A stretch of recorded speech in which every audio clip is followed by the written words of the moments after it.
So I have a question. Please. And this will be to Afra. Is it good to defer your loan? I know that some loans, some companies will say, okay, we'll waive the interest rate during the deferment period. Some companies have said, no, the interest will still accrue. What would you advise?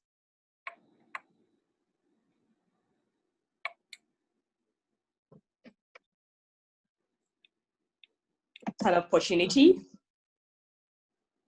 Go ahead. Okay, I realized I was muted. I said, so depending on the situation in which you find yourself, one finds themselves, right? If that's something that's available to us to access. So if it's really, I can't afford to do anything, then yes, go ahead. But you want to make sure, like you said, is it those that are holding the interest rates to you? Because your interest adds up, even if it's a 3-month or a 6-month period. There are times, though, we might better use those finances in different areas for the meantime. So I think for each individual, the best thing is just find out what doesn't seem to be too good to believe, because a lot of people out there would start pushing things out at you. So read the fine print, make sure that it's not going to affect you adversely. If it's 3 months, all it means is if I should have finished paying something by December 2021, it's going to be March 2022. And that should be okay. That gives me an extra $50 in my pocket. I probably do need it. Thank you. Okay, I see Nick Remo says, can you share about the grants available to small businesses? Okay. I am not too sure off the top of my head. And so, Ms. Nick, if that's fine, I think I was, okay. Sorry, Afra, I was hearing a lot of background noise, so I had to mute everybody. So if you want to talk, you have to unmute yourself. Go ahead, Afra, sorry. Okay. All right. So I'm not too sure about what small businesses are being offered right away. And so, Ms. Nick, if that's fine, I think we could probably send you an email. I know there's an article out on New York Times, and then there's some Google article too. Like I said, there's a lot of things in the works right now. So we'll have to see exactly what emergency options have been rolled out right away. And I mean, if anything, most of these are just being announced right now. So I'm sure we probably have at least another 3 weeks or 6 weeks before they get firm and we can look at it. So I would make a note to check on any of the latest information I've had so we can forward it to you, please. Okay, thank you very much. If I may add to that, Nike, what I heard from a small business owner on Sunday is that depending on your industry, there are some amounts that are grants and you don't have to pay at all.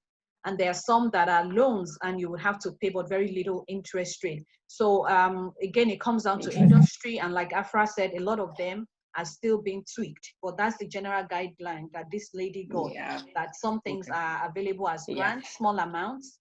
And then if you want bigger amounts, then it comes as a loan and with a small interest rate. And I think the bigger, go ahead. The larger amounts that you don't have to pay, the only thing they are holding you to is you need to employ your people for a certain length of time. So that's pretty much what, so if you have folks, and I don't know if it's, is it 10 people or 30 people, but then you should promise that I'm not going to lay anybody off. Okay. All right. Okay. Thank you very much. And then I can email you offline as well. And I know there was did we just read what showed up here? I think there's a chat. I believe the offers are loans to pay workers. Okay. Yeah. And that's what Ms. Bola is saying. I believe the offers are loans to pay workers. And if it applies towards workers, the loan then becomes a grant. Okay. And I know you read most of these things quickly. Thank you. You're welcome. Next question. Is someone ready or can I go ahead? I have many questions of my own. So I guess you could go ahead, but before you say that, if you don't mind, while we're talking of that, refinancing, if we want to refinance this, rates are low. A lot of people want to get into that right away. So if it's something anybody wants to do, best get on it quickly before you are thrown to the end of the line. Absolutely. So what do you advise about stocks? I think stocks, we're still seeing a lot of movement. Liquidity can't be described right now. For instance, we know the oil industry, they saw one of their worst performances, I think, in over 20 years. You know, they're still tanking. But this is the point I always say, don't be scared. Just hold on. Whatever, don't stop putting money in your 401k. Keep doing that. Right? Where else are you going to turn to at this point? You're not going to pull it out. Just ride with the tide, but look out for opportunities. We always knew there was going to be a downturn. It came about much too soon than we expected. But if there's any money you have anywhere, so even these, whatever, if you qualify for this 1,200 and stuff and you're lucky you still have a job, please, you can get so much more out there on the market. Get onto, if it's E-Trade, if it's Capital One, any of these online trading platforms, and try and get something. You don't need a whole lot, even if it's 200, even if it's 500. Buy something, just leave it. If you have something that has tanked, just close your mind. It will come back up, even if it's 2 years, 3 years, 5 years. Just wait. But look for the opportunities and just feed into those things too. We will come out way better. It looks like everything is doomed now, but it will be fine. Absolutely. I'm looking at some companies and I found out that within 1 week, they went down to $15. And now, because things seem to be getting on track, they've come back, like it went from $37 to $15. And then in the last 3 days, it's gone to $22. So imagine if somebody bought it at $15, now it's $22. That's a gain of how much right there? You know, so like Afra said, if you have any little money somewhere, even if it's $500, $1,000, whatever it is, just put it, instead of saying, oh, extra money is coming into my account from the government. Please take that extra money, your tax refund, whatever, please buy, even if it's 100 of each that you buy. Imagine if somebody bought $17 or $15, that they spent $1,500. Now it's $2,200. That's a gain of $700 within 3 days. In what market are you going to make a gain of $700 in 3 days, you know? So I think this is a good time. I know a lot of us will say, oh, I don't have that kind of money. You know, it doesn't even have to be 1,500, 200. Do it. Okay, next question. Anybody ready? Or if you're, you know, you have a question on mental health, it's okay. We can switch between the two speakers.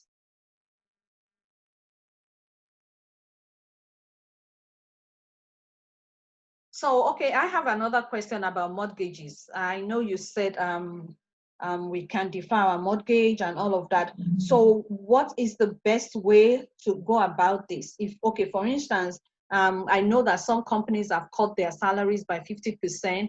So maybe you're thinking, okay, you know, I can't afford to pay my mortgage and other bills. So maybe I'll let my mortgage just slide, you know. Is that the best thing to do, or do you need to actually, you know, do, you know, how do we go about this? No, you need to call your lender. So call your lender immediately. And most of them probably have, they are operating with very lean staff. So you would be on the phone for quite a while, or even if it means you're sending an email, call, send a message, and find out, how do I delay payments? And most lenders are all sworn to say, we're going to help out in this environment. The minimum is 3 months. A few of them are doing 6 months. And then if you have any loan with the Federal Housing Finance Aid, and those are the Fannie Mae's and the Freddie Macs, those are your big agencies. Those have said, we could give you a forbearance of up to 12 months. That's a whole lot. And with those ones, no interest. So you don't, you know, it's just as simple as call and say, hey, I'm going to hold off for another 3 months. There's nothing they can do. They're going to be fine. And then forget even about mortgage. Even if you're a renter, New York has pushed a lot. Como has managed to push, but I think a lot of states are doing the same.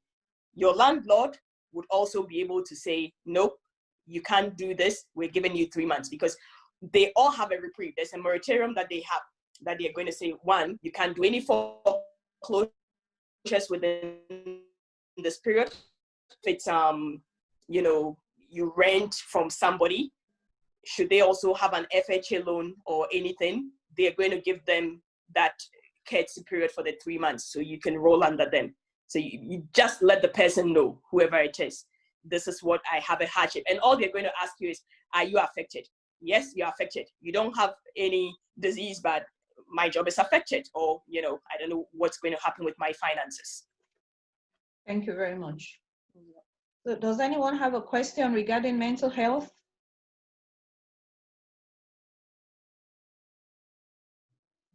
I have a question.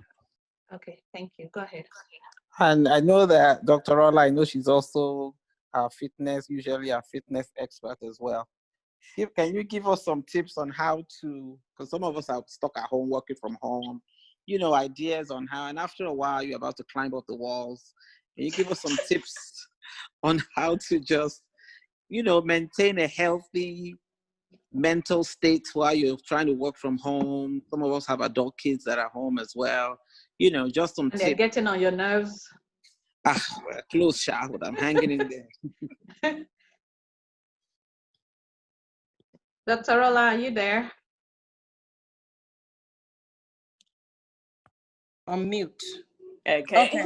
Okay. Sorry. So I think anything we schedule, we're more likely to do. So as well, as important as it is to do the work you're doing from home, why don't you say, I'm going to go out and go for a walk at maybe 7 in the morning or 8 p.m. at night, if it's safe in your area. I think you have to schedule it to make it work, to be honest, because if you're like me, I'll sit at my desk for hours on end and remember that I haven't even had any exercise because I'm trying to catch up on a whole lot of things. Especially you have a small business, you're making phone calls, you're sitting there for hours. I would say do it and schedule it as if it's as important, which it is, to be honest, as your to-do list. Also, okay. I would say the other thing is, since we're not moving a lot, I would suggest that we have much smaller meals. Meals that are less heavy, less carb laden. In the past, when we had it, we're walking, we're driving, we're going to, now we're indoors. Once you have lighter meals, you feel less heavy. And I think it makes your body feel, so stock up with the fruits. And what I do for food is I eat the food I don't want to eat first. I eat the apple first before I eat the other food that I should not be eating because I have a sweet tooth. So I would say this apple, I'll cut it and watch it and you have to. By the time I have the desire to eat the things I'm not supposed to eat, my stomach is half full. So that reduces the amount of things I eat that is not right. And I will also say that if you guys as a family can walk together or do exercise together, that can also be more fun. Put on something, a video, something fun, and you guys move a little bit. And amazingly, you laugh through the process, you connect with each other, and you're also feeling better at the end of it. The evidence is so there. I know we tend to minimize it. If you're depressed, it gets better.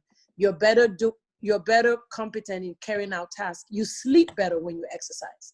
So even in terms of all the stress, that's something we don't ever want to give up on. The exercise and also eating well. You can stay late some nights, but try to go to bed at the same time. Shut down the TV. The lights from your phone will stop you from sleeping and you'll feel better. We have a backbone. We're resilient people, so we'll make it work, but it's not easy. It's very difficult. Thank you. Yeah, very difficult. Thank you.